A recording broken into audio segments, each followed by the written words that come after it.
എന്താ എന്താ പറഞ്ഞു? ഫ്രീസില് എന്തെങ്കിലും വീണിട്ട് ചീഞ്ഞിട്ടുണ്ടായിരുന്നോ പറഞ്ഞു. ആ അങ്ങനെ വരാൻ വൈകില്ലല്ലോ. ഡെയിലി ക്ലീൻ ചെയ്യാറില്ലല്ലോ ഫ്രിഡ്ജ്. ഇപ്പൊ ഞാൻ ചെയ്യുന്നില്ലല്ലോ. അതെന്താ? സമയം കിട്ടുന്നില്ലല്ലോ. എന്നാണ് നമ്മുടെ സോയിക്കുട്ടിയുടെ ഫേസിൽ തെളിച്ചം വന്നത് അല്ല മച്ചി? ഒരാഴ്ച ടെൻഷൻ ടെൻഷൻ ടെൻഷൻ ടെൻഷൻ അല്ല സോയിക്കുട്ടി? അല്ലേ? ഹലോ എല്ലാവർക്കും വെൽക്കം ബാക്ക് ടു അവർ കിച്ചൻ വ്ലോഗ്. അതെ, എന്നാണ് സോയിക്കുട്ടി ഒന്ന് ഉഷാറായിട്ട് ഞങ്ങൾ കണ്ടത്. അതാ എല്ലായിടത്തും അങ്ങനെ തന്നെയല്ലേ? അത് കാണുന്നവർക്ക് തോന്നില്ല, നമ്മൾ കുറെ ആളെ എടുത്തിട്ട്. അപ്പൊ അമ്മച്ചിമാര് സുഖാണോ? എന്തൊക്കെ വിശേഷം? കുറച്ച് സമയം എടുത്തോ വീഡിയോ പിടിക്കുന്നൊക്കെ വേണ്ടി. ചായ ഉണ്ടാക്കുന്ന പിന്നെ അപ്പുക്ക് ഇപ്പൊ വേണ്ട, അപ്പുക്ക് ബ്രേക്ക്ഫാസ്റ്റ് കഴിക്കുമ്പോ മാത്രം മതി. പിന്നെ രാവിലെ കറികൾ ഉണ്ടാക്കുന്നുണ്ടോ? എന്ത് കറിയാണാവോ? ഇത് പെരുപ്പു മാങ്ങ മുരിങ്ങക്കായ.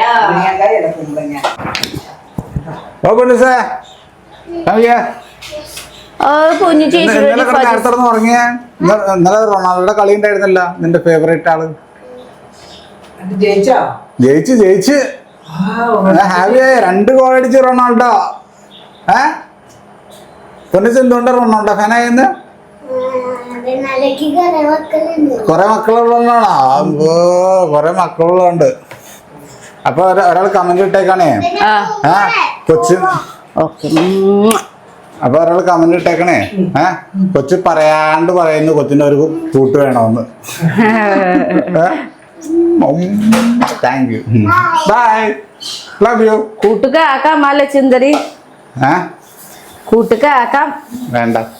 അപ്പച്ചി കഴിഞ്ഞ ഒരാഴ്ച അമ്മ അടിച്ചോ? ടെൻഷൻ അടിച്ചോ? ടെൻഷൻ വെച്ച് ഡോക്ടറിന് അവർക്ക് ഇങ്ങനെ ഒരു വയ്യായിക പറഞ്ഞു കഴിഞ്ഞപ്പോൾ ഒരു വിഷമം പോലെ തോന്നി. പക്ഷെ എന്നാൽ പോലും എൻ്റെ ഉള്ളില് അവർക്ക് കുഴപ്പമുണ്ടാവില്ല. എന്താണെന്ന് വെച്ചിട്ടുണ്ടെങ്കിൽ നമ്മള് ബോഡി ചെക്കപ്പ് ചെയ്തിട്ടൊന്നും കുഴപ്പമില്ലല്ലോ. അന്നും ഇത് സ്മിയറിന്റെ ടെസ്റ്റ് നടത്തിയതാണല്ലോ. അപ്പൊ പിന്നെ കുഴപ്പമുണ്ടാവില്ല എന്ന് വിചാരിച്ചു. പിന്നെ മനുഷ്യന് കാര്യം എന്താ സംഭവം എന്ന് വെച്ചാൽ നമ്മുടെ സോയിക്കുട്ടിക്ക് നമ്മള് വയ്യാതെ ഡോക്ടറെ പോയി കണ്ടു. അപ്പൊ ചെറുതായിട്ടൊരു വേരിയേഷൻ കണ്ടായിരുന്നു. അപ്പൊ അതിന് ടെസ്റ്റ് ചെയ്യാൻ കൊടുത്തിട്ടുണ്ടായിരുന്നു. അപ്പൊ ഇന്നലെ മിനിഞ്ഞാന്ന് പോയപ്പോൾ റിസൾട്ട് കിട്ടി. അയ്യോ, അതുവരെ അനുഭവിച്ച ടെൻഷൻ ഉണ്ടല്ലോ, ക്യാൻസർ ടെസ്റ്റ് തന്നെ, അതുവരെ അനുഭവിച്ച ടെൻഷൻ ഉണ്ടല്ലോ. അത് ഇവിടെ ഹോസ്പിറ്റലിൽ കിടന്ന് കരയായിരുന്നു. ഞാൻ പറഞ്ഞ പേടിക്കില്ലേന്ന്. എനിക്കും ടെൻഷനായി. ഇല്ല, ഒരാഴ്ച എനിക്ക് അങ്ങനെ ടെൻഷൻ ഉണ്ടായിരുന്നില്ല. പക്ഷെ റിപ്പോർട്ട് ദിവസം ഉണ്ടല്ലോ, എന്താ ചെയ്യാൻ ടെൻഷൻ. അത് വേറെ ഒന്നുമല്ല, റിപ്പോർട്ട് 5 ദിവസം കഴിഞ്ഞ് വരുന്നു പറഞ്ഞു. പിന്നെ 5 ദിവസം കഴിഞ്ഞിട്ട് വന്നില്ല. അപ്പൊ ഇവര് പറഞ്ഞ നാളെ വരുന്ന ആള്. അപ്പൊ ഇവരുമായിട്ട് മറച്ചു വെക്കണമാണ് നമ്മൾ പേടിപ്പിക്കാതിരിക്കാൻ വേണ്ടി. അങ്ങനെ നമുക്ക് തോന്നി. എന്റെ സോയിക്കുട്ടിയെ, ഇത് ഏലുക്കുട്ടി പിന്നെ ബ്ലഡ് ഒക്കെ ടെസ്റ്റ് ചെയ്ത് കുറച്ച് ബ്ലഡ് കുറവൊക്കെ ഉണ്ടായിരുന്നു. ഏലുക്കുട്ടി പോയി മുട്ടൊക്കെ മേടിച്ചിട്ട്, നാടൻ മുട്ടൊക്കെ മേടിച്ച്, ഞാൻ പറഞ്ഞു ഡോക്ടർ ഒരു മുട്ട ദിവസം കഴിക്കണം പറഞ്ഞിട്ടുണ്ട് പറഞ്ഞു. ഏലുക്കുട്ടി പോയി അതാണ് നാടൻ മുട്ട മേടിച്ചു. അതാണ് നാടൻ മുട്ട മേടിച്ചിട്ടുണ്ടായോ? ഈ പെണ്ണ് കഴിക്കുന്നതാണ് നാടൻ മുട്ട എത്ര 5-6 എത്ര കിറ്റി പറഞ്ഞിട്ട് അവ കൊണ്ടുവന്നിച്ച. ഇല്ല, എന്താ വയ്യ പ്രശ്നം നമുക്ക് ഡോക്ടർ എന്തെങ്കിലും പറയുമ്പോ നമുക്ക് പനി, സാധാ പനി വരുമ്പോൾ നമുക്ക് പേടിയുണ്ടോ? അപ്പൊ എന്തെങ്കിലും നമുക്ക് ടെസ്റ്റ് ചെയ്യുന്നു പറയുമ്പോ അല്ല അപ്പൊ ഇത് സംഭവം നമ്മുടെ സോയിക്കുട്ടിക്ക് എപ്പോഴും അങ്ങനെ ചെയ്യണം. അപ്പൊ നമ്മൾ പല ഡോക്ടറെ അടുത്ത് പോയി ചെക്ക് ചെയ്ത് അപ്പൊ അവര് കുഴപ്പമില്ല, ഇതാണ് എന്നാലും അങ്ങനെ ക്ഷീണം വന്നുകൊണ്ടിരിക്കണം. അപ്പൊ ഒരു ഡോക്ടർ ഇങ്ങനെ വരേണ്ട കാര്യമില്ലല്ലോ, ഒന്ന് ചെക്ക് ചെയ്യണം എന്ന് പറഞ്ഞിട്ട് അപ്പൊ ഇങ്ങനത്തെ ഒരു ടെസ്റ്റിന് അയച്ചു. അപ്പൊ ഇതിന് വേണ്ടിയുള്ള ടെസ്റ്റാന്ന് പറഞ്ഞപ്പോ നമുക്കും ടെൻഷനായി. അപ്പൊ എന്നിട്ട് എന്താ ഒരു വിറയല് പോലെ വന്നു. എന്താ പറയാ, ഇത് നമുക്ക് ഇത് കേട്ടപ്പോ എങ്ങനെ ഉണ്ടായിരുന്നു? ഇവൾക്ക് ആ ടെസ്റ്റ് ചെയ്യണം എന്ന് പറഞ്ഞപ്പോ ആ ടെസ്റ്റ് എല്ലാ കുട്ടികൾക്കും ചെയ്യേണ്ടതാണ്. അവർക്ക് എന്തെങ്കിലും ഒരു സംശയം തോന്നിക്കഴിഞ്ഞാൽ അവർ ചെയ്യും. പക്ഷെ ഇവിടുത്തെ കാര്യത്തിൽ എനിക്ക് കുഴപ്പമുണ്ടാവില്ല എന്ന് തന്നെ വിചാരിച്ചു. എന്താന്ന് വെച്ചാൽ ഇവൾക്ക് അതിക്ക് മുമ്പ് ഒരു 5-6 മാസം മുമ്പ് ബോഡി പിന്നെ അന്ന് 2 പ്രാവശ്യം 3 പ്രാവശ്യം വിളിച്ചല്ല. വിളിച്ച് എന്താണ് അറിയണമെന്ന് നമുക്ക് ഇതുണ്ടാവൂലോ മനുഷ്യനൊരു എന്തായി എന്നറിയാൻ വേണ്ടിയിട്ട് അങ്ങനെ വിളിച്ചോണ്ടിരുന്നതാ. അപ്പൊ ഒരു കുഴപ്പമില്ലെന്ന് പറഞ്ഞു, സന്തോഷം. ഇതുണ്ടല്ലോ മറ്റേ എന്താ പറയും, ആ ബോഡി ചെക്കപ്പ് ചെയ്തിട്ട് 5-6 മാസം 1 വർഷമായി. പക്ഷെ എന്തെങ്കിലും പ്രശ്നം ഉണ്ടെങ്കിൽ അന്ന് തന്നെ കാണിക്കും. പക്ഷെ ഞാനൊക്കെ അങ്ങനെ പേടിയില്ല വിചാരിച്ച്. പിന്നെ പക്ഷെ ഞാനൊക്കെ ഉള്ളില് കുറെ അസ്വസ്ഥതകളും ഉണ്ടായിരുന്നു. അപ്പൊ അതും നമുക്ക് കാണുമ്പോ ഇതിപ്പോ ഹോസ്പിറ്റലിൽ കിടന്ന് പറയുമ്പോ അപ്പുറത്തെ ചായക്കടയിൽ ചേച്ചി വിചാരിക്കണം എന്നറിയോ, വഴക്കുണ്ടാക്കിട്ട് കറിയണം ദൈവമേ. അതങ്ങനെ ഞാൻ വേണ്ടി കരയില്ലടി എന്ന് പറഞ്ഞു. പക്ഷെ പറഞ്ഞിട്ട് കാര്യമുണ്ടോ? അല്ലെ, ഞാനും ഒരു എന്താ ആ സമയത്ത് വീഡിയോ എടുക്കാന്ന് വിചാരിച്ചു. പക്ഷെ പോയതാണ്. പക്ഷെ എന്താ പറയാ, നമുക്ക് മെഷീൻ എടുക്കാനും തോന്നിയില്ല. അങ്ങനത്തെ ഒരു അവസ്ഥ വന്നു. അപ്പൊ എന്താ പറയാ, ഈ മുതലില്ലെങ്കിൽ ഞാനും അമ്മ ഇവിടെ ഉണ്ടാവില്ല കേട്ടോ. അതാണ് അല്ല വിജയ. അതാണ് ഈ മുതലില്ലെങ്കിൽ നമ്മള് ഇവളെന്ന് ചാടയൊക്കെ നമ്മള് ഭയങ്കര ഡൗൺ ആയി പോകും. അതാണ് എന്റെ പ്രശ്നം. എല്ലാരും അങ്ങനെ അല്ലേ? ചുന്ദരിക്കോലെ അവര് എന്താ പറയാ, കുട്ടി എന്താ പറയാ, ഇതല്ലേ പറ്റൂല കേട്ടോ. പിന്നെ നമുക്ക് എന്തെങ്കിലും അങ്ങനെ ഞാനൊക്കെ ഒരാഴ്ച വരെ ആ റിപ്പോർട്ട് വരെ ഒന്നും ചിന്തിച്ചില്ല. ആ റിപ്പോർട്ട് വരുന്ന ദിവസം ഹോസ്പിറ്റലിൽ ഉണ്ടല്ലോ, ആ സമയത്ത് ഞാൻ എന്തൊക്കെ ചിന്ത പോയി. അപ്പൊ ഞാൻ അവിടെ കറണ്ട് എനക്ക് കറണ്ട് നിർത്തുന്ന പറ്റുന്നില്ല. പക്ഷെ ഉള്ളില് എന്താ ചിന്തകളിൽ വരും. അതല്ല രസം. ഇവൾക്ക് ഇങ്ങനെ ബോഡി പെയിൻ അങ്ങനെ കാര്യങ്ങളൊന്നപ്പേ എന്നോട് മസാജ് ചെയ്യാൻ. അപ്പൊ ഞാൻ മസാജ് കൊടുക്കും. അപ്പൊ എനിക്ക് പൊതുവെ എനിക്ക് മടിയല്ല ഈ മസാജ് കൊടുക്കാൻ. അതായത് ഒരാൾക്ക് ഇൻട്രസ്റ്റ് ഇപ്പൊ ഇവള് ചെയ്യണ പോലെ നമുക്ക് ചെയ്യാൻ പറ്റത്തില്ല. അപ്പൊ ഇത് പറയണേ, ഇന്നെ നോക്കൂ, എന്റെ ഇതും മറ്റേതൊക്കെ ആര് കോരികളായിരുന്നത്. ഞാൻ നീ അങ്ങനെ പറയണത് നിങ്ങൾക്ക് നിങ്ങൾ എന്നെ നോക്കൂലെന്ന് എനിക്കറിയാം. അങ്ങനെ ഉള്ള സന്ധി ഞാനാണെങ്കിൽ എന്താ പറയാ, സോയിക്കുട്ടി കെയർ ചെയ്യണ പോലെ നമുക്ക് ചെയ്യാൻ പറ്റത്തില്ല. മനസ്സിലായോ? അത് നമ്മളെ കൊണ്ടാണെങ്കിൽ നമ്മൾ ചെയ്യും. കാരണം വെച്ചാൽ അത് റെസ്പോൺസിബിൾ ആണ് അല്ലേ? പക്ഷെ നീ അത് മേടിക്കണ്ട കേട്ടാ. അതാണ് പറ്റില്ല. അമ്മ പാവ ഞാനൊക്കെ അന്നേ ദിവസം ഭയങ്കര ബോഡിയൊക്കെ വേദന ഉണ്ടായിരുന്നു. അപ്പൊ പാവ അമ്മ ഞാനൊക്കെ ബാക്കിലൊക്കെ മസാജ് ചെയ്ത് കൊടുക്കും. അപ്പൊ കുറച്ച് കഴിഞ്ഞിട്ട് ഉഷാറായി. പിന്നെ കുറച്ച് കഴിഞ്ഞിട്ട് വീണ്ടും തളർച്ചാവും. അത് ബ്ലഡ് എനിക്കറിയില്ലല്ലോ.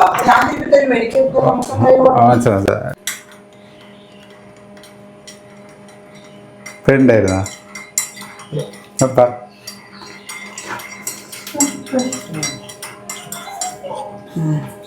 പിന്നെ ടെൻഷൻ ആയി കഴിഞ്ഞാൽ നമ്മുടെ ശരീരം ഒന്നും ആക്റ്റീവ് ആവില്ല. അതും ശരിയാ. പക്ഷെ അതല്ല വെച്ച് ചോദിക്കട്ടെ, ഒരു കാര്യം ചെയ്യാം. നിങ്ങൾക്ക് മെയിനായിട്ട് ടെൻഷൻ വന്ന് ഞാൻ പറയാം, ഇപ്പോൾ കറക്റ്റ് ടൈം ഉറങ്ങുന്നില്ല. ഡോക്ടർ പറഞ്ഞ കാര്യം കറക്റ്റ് ടൈം ഉറക്കം. നമുക്ക് എന്ത് അസുഖം വരണം, ഫസ്റ്റ് റീസൺ ഉറക്കമില്ലാതെ മര്യാദക്ക് ഉറങ്ങണം. എല്ലാ അമ്മമാരുടെ പ്രാർത്ഥന ഉള്ളതുകൊണ്ട് ചോദിക്കട്ടെ ഇങ്ങനെ ഇരിക്കണേ. എല്ലാം വെച്ച് എന്താ ഗുണ്ടുമണി പോലെ ഇങ്ങനെ ഇരിക്കണത്. വണ്ണം വെച്ചിട്ട് ഭഗവാൻ നടക്കലും പറ്റില്ല അവസ്ഥയായി. കാല് കൈയോ. അപ്പൊ വണ്ണം കുറയ്ക്കുന്നത് എത്ര നാളെ പറയണത്? അത്രക്ക് ഫുഡ് കഴിക്കൂല. എടാ എന്താ പറയാ, നമ്മള് ഒരു ഉറക്കത്തിന്റെയാണ് മെയിനായിട്ട്. കാരണം വെച്ചാൽ ഉറക്കം വന്നില്ലെങ്കിൽ നമുക്ക് മടി വരും, ഓട്ടോമാറ്റിക് മടി വരും. ഇവൾക്ക് ഈ മടി വരുന്നില്ല, ഇങ്ങനെ വർക്ക് ചെയ്തോണ്ടിരിക്കും. എന്തെന്നാണ് ഇത്? ഇന്നലെ മല്ലിക ചേച്ചി വന്നു. അതിന്റെ പേരെന്താ? ക്ലീൻ ചേച്ചി, മേരി ചേച്ചി വന്നിട്ട് ഇവിടെ മൊത്തം ക്ലീൻ ചെയ്യണം. ഇവിടെ അതിന്റെ ഇടയ്ക്ക് ക്ലീൻ ചെയ്യാം. പിന്നെ ആ ചേച്ചിനെ വിളിച്ചെന്തിനാ? ഞാൻ ക്ലീൻ ചെയ്ത് എന്റെ ആ കുഞ്ഞു ഒക്കെ തുടക്കണ്ടേ. ചേച്ചി എല്ലാം തുടച്ച് പോകും. മറ്റേ കുഞ്ഞു ഇതുണ്ടല്ലോ ഡെക്കറേഷൻ ചെയ്യാന്, അത് ഞാൻ തുടക്കാന്. അതുകൊണ്ടാണ് നമ്മളിപ്പോ ഒരാഴ്ചയായിട്ട് വീഡിയോ വരായിരുന്നു. രണ്ടാഴ്ചയായിട്ട് വീഡിയോ വരാം. അതേമാതിരി ടെൻഷൻ ആയിരുന്നു. ഒരാൾക്ക് ശരിയാവും, അടുത്ത ആൾക്ക് വരും. ഇല്ലെന്ന് എന്തെങ്കിലും ഉണ്ടാവും. ഞാനൊക്കെ മടിയായിട്ട് തുടങ്ങി വയ്യ എന്നുണ്ടോ പോലെ. ഞാനും പോവാത്ത ആശുപത്രി ഒന്നുമില്ല. ഈ അങ്കമാലിയിലെ ഒക്കെ ആശുപത്രി പോയി കഴിഞ്ഞു. രാജഗിരി, അപ്പോലോ, ഈ ലിറ്റിൽ ഫ്ലവർ എന്താ LF, ഇത് ഡോക്ടർമാര് ഇവർക്ക് 24 ഹോസ്പിറ്റൽ മാത്രമല്ലോ. മുക്കുന്നൂര്, അമ്മ പോവാത്ത സ്ഥലങ്ങള് എവിടെയുമേ ഇല്ല, എല്ലാം തന്നെയാണ്. പേടിക്കണ്ട, മനസ്സിലായോ? പേടിക്കണില്ല. അമ്മച്ചിമാർക്ക് എനക്ക് സാരി യൂട്യൂബ് വരും വിൽക്കണം. വരും, അത് വേറെ കേസ്. വിഷമം വരും. അപ്പൊ വന്നാലും ഇല്ലെങ്കിലും നമ്മൾ ഫേസ് ചെയ്യണം. അതാണ് ഫസ്റ്റ് റൂള്. നമ്മൾ എന്ത് വന്നാലും ഫസ്റ്റ് ചിന്തിക്കണ ആ കാര്യമാണ്. ഫസ്റ്റ് ചിന്തിക്കണതേ മരിച്ചു പോകുമെന്നല്ല ചിന്തിക്കണ്ടേ. ഫേസ് ചെയ്യാൻ റെഡി ആയിരിക്കണം. മനസ്സിലായോ? അത് എല്ലാരും പറയും. അത് ഞാനും വേറെ ആൾക്കാർക്ക് അങ്ങനെ പറയും. പക്ഷെ നമുക്ക് അവസ്ഥ വരുമ്പോ നമുക്കേ അറിയാം. അത് ശരി. മനസ്സിലായോ? പിന്നെ വേറെ കേസ്. അമ്മ ഭയങ്കര സന്തോഷത്തിലാണ്. കാരണം ആൻസി എന്ന് കൊണ്ട് അമ്മേനെ വണ്ടിയിൽ വീഴ്ത്തിയല്ലോ. പിന്നെ നമുക്ക് നടുവേന വന്നിട്ടുള്ളതെന്ന് പറഞ്ഞാൽ. അപ്പൊ അങ്ങനെ ചികിത്സ താല്പര്യം ഉണ്ടെങ്കിൽ ആൻസിയോടൊപ്പം ഡ്രൈവിങ്ങിന് പോവാം എല്ലാവർക്കും. ഞാൻ ചിലപ്പോ നമ്മള് വീട് ശരിക്കും ഈ നടു ഇടിച്ച വീടും നടു ഇങ്ങനെ ഇടിച്ച വീടും പക്ഷെ അപ്പൊ സെറ്റായി അങ്ങനെ അവളൊരു ഉപകാരം ചെയ്തു. അതെ തന്നെ. നീ വീഴ്ത്തിയില്ലേ? ഓക്കെ, അത് ശരിയാ. പണ്ട് താങ്ക് യു പറയാ.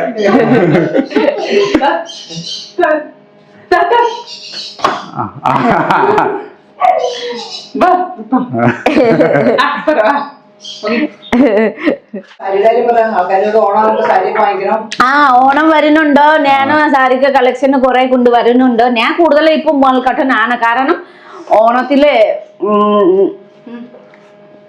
കൂടുതൽ എല്ലാരും പിള്ളേരുകള് മൾക്കട്ടൺ 1 ടൈം യൂസിക്ക് വേണ്ടി മേടിക്കുന്നുണ്ട്. പിന്നെ മൾക്കട്ടൺ കാണുമ്പോ നോക്കുമ്പോ അത്ര റേറ്റും ഇല്ല, കാണുമ്പോ നല്ല ലുക്കുമാണ്. അങ്ങനെ മൾക്കട്ടൺ വിൽക്കുന്നുണ്ട്. നമുക്ക് ട്രഡീഷണൽ സാരിയും വിൽക്കുന്നുണ്ട്, മറ്റേ മൾക്കട്ടൺ വിൽക്കുന്നുണ്ട്. അമ്മച്ചിമാരും മേടിക്കുന്നേ. യൂട്യൂബില് അപ്പൊ നമ്പർ കൊടുത്തു. എല്ലാവർക്കും നമ്പർ കൊടുത്തു. എന്റെ ബിസിനസ് നന്നായിട്ട് പോട്ടെ. അതെന്നാ അങ്ങനെ ചെയ്യാനേ? എല്ലാവർക്കും അറിയില്ലായിരിക്കുമല്ലോ. ഞാൻ രാവിലെ ഒരു ഉണക്കപ്പ തിന്നണത്. ഉണക്കപ്പ ഇവിടെ നോക്കി. എന്നിട്ടാണ് നീ പറഞ്ഞേ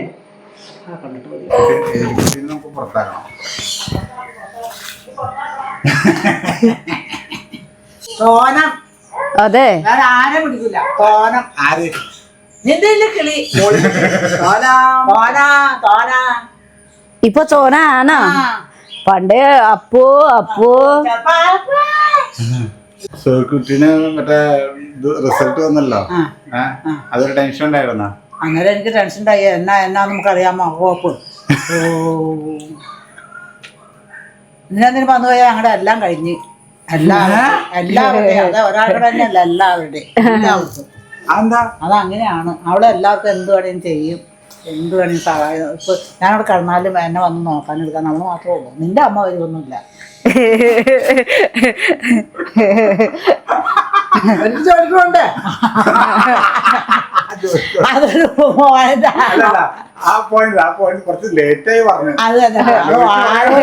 ആലോചിച്ചല്ല, ഇവള് മാത്രം ഉണ്ടാവുള്ളൂ. ഇവിടെ എപ്പോഴും ഉണ്ടാവൂല്ലോ. ഇവിടെ അതുണ്ടാവും സമയത്ത്. അതിനൊന്നും വരാതിരിക്കട്ടെ. അതൊന്നും ഇല്ലാണ്ടിരിക്കട്ടെ ദൈവമേ. ഇന്നലെ മുട്ടയൊക്കെ മേടിച്ചോണ്ട് കൊടുത്തിട്ടുണ്ട്. അമ്മ പാവം എനിക്ക് നാടൻ മുട്ട മേടിച്ച് കൊടുക്കില്ലേന്ന്. കൊടുത്തില്ലേട്ടാ നാടൻ മുട്ട. നാടൻ മുട്ട ഞാൻ ആലോചിച്ചിരുന്നത്. എവിടെയും പോവാൻ നേരത്ത് മോളെ വിളിച്ചോണ്ട് വരരുത്. അതൊന്നുമില്ല. ഞാൻ ഇവിടെ അമ്മയ്ക്ക് ആകെ പോകാൻ പറ്റുന്ന ദൂര പരിധി എവിടെയാന്നറിയോ? അങ്കമാലി. അന്ന് പോയിട്ട് ഇതിനോട്ട് പോയിട്ട് ഛർദിച്ച അമ്മ വീണ്ടും സെക്കൻഡ് ടൂറൊക്കെ പോയാനോ? അമ്മ അമ്മ അവിടെ കോതമംഗലം അവിടെ പള്ളി പോയി അല്ലേ? അപ്പൊ ഞങ്ങള് നോക്കൂലെന്നാണ് അമ്മ പറഞ്ഞത്. നീ നോക്കൂല, നീ തിരിഞ്ഞു നോക്കൂല. ആ കാര്യം പറയാം. ആൻസി പിന്നെയും വന്ന എന്തെങ്കിലും ഇച്ചിരി ചോറൊക്കെ വായിത്തരും. നല്ല സ്വഭാവമാണ്. കാര്യം പിടിച്ച് പഠിച്ച് താഴെ അവള് എത്ര ദിവസം ചോറ് വായിത്താന്നൊന്നും അറിയാം. നീ വന്ന് നോക്കും. കുട്ടി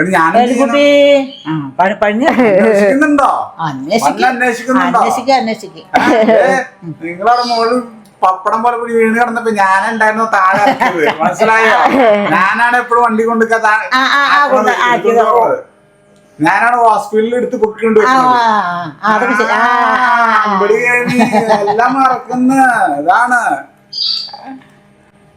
മെയിൻ ചെയ്യുന്ന ആൾക്കാരെ എപ്പോഴും ഓർത്തോണ്ടിരിക്കും. അത് ശരിയാണ്. അങ്ങനെ ഒരു കാര്യമുണ്ട്. നീ ഒന്ന് ഇട്ടു താഴെ കൊണ്ടൊന്നും ഒന്ന് ആസ്വദിക്കും. ഒരുത്തിനൂടെ ഒരാളെ ഉള്ളൂന്ന് വിചാരിക്കണം ഈ പ്രായത്തിലൂടെ. മനസ്സിലായോ? അത് വിചാരിക്കണം. Respect, give and take.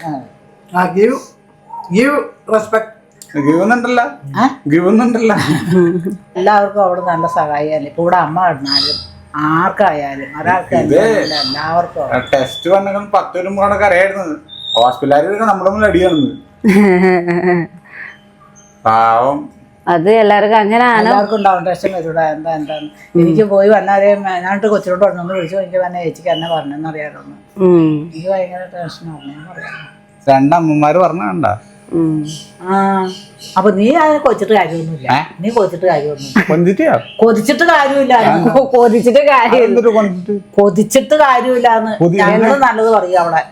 ഓ അങ്ങനെ പിന്നെ ഞാൻ മോശം പറയും. എടാ ഈ